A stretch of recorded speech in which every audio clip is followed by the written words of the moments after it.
Hi friends, welcome to VNS ultimate கொண்டாட்டம். இந்த வீடியோவில் நீங்கள் என்ன பார்த்துட்டு இருக்கீங்கன்னா 48வது புத்தக கண்காட்சி ஒய்எம்சிஏல நடக்குது. அதோட என்ட்ரன்ஸை மட்டும்தான் இந்த வீடியோவில் நீங்கள் பார்க்க போகிறீங்க.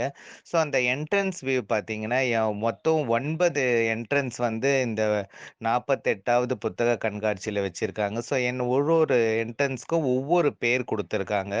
ஸோ முதல் என்ட்ரன்ஸ் பார்த்தீங்கன்னா பாரதியார், 2வது என்ட்ரன்ஸ் பார்த்தீங்கன்னா இளங்கோவடிகள், 3வது என்ட்ரன்ஸ் பார்த்தீங்கன்னா பாரதிதாசன், 4வது என்ட்ரன்ஸ் பார்த்தீங்கன்னா கம்பர், 5வது என்ட்ரன்ஸ் பார்த்தீங்கன்னா கலைஞர், 6வது என்ட்ரன்ஸ் பார்த்தீங்கன்னா ஔவையார், 7வது என்ட்ரன்ஸ் பார்த்தீங்கன்னா வஉசி, 8வது என்ட்ரன்ஸ் வள்ளலார், 9வது என்ட்ரன்ஸ் வந்து திருவள்ளுவர். ஸோ இந்த மாதிரி வந்து 9 அரங்குகள் தனித்தனி என்ட்ரன்ஸ் அமைச்சிருக்காங்க. ஸோ இது வந்து ஒரு சில பேருக்கு வந்து எங்கே நிற்கிறோன்றது தெரியாது. ஸோ அதோட வியூ தான் ஃபுல்லாக வந்து அது மட்டும் தனியாக நான் இந்த வீடியோவில் எடுத்து போட்டிருக்கேன், பாருங்கள்.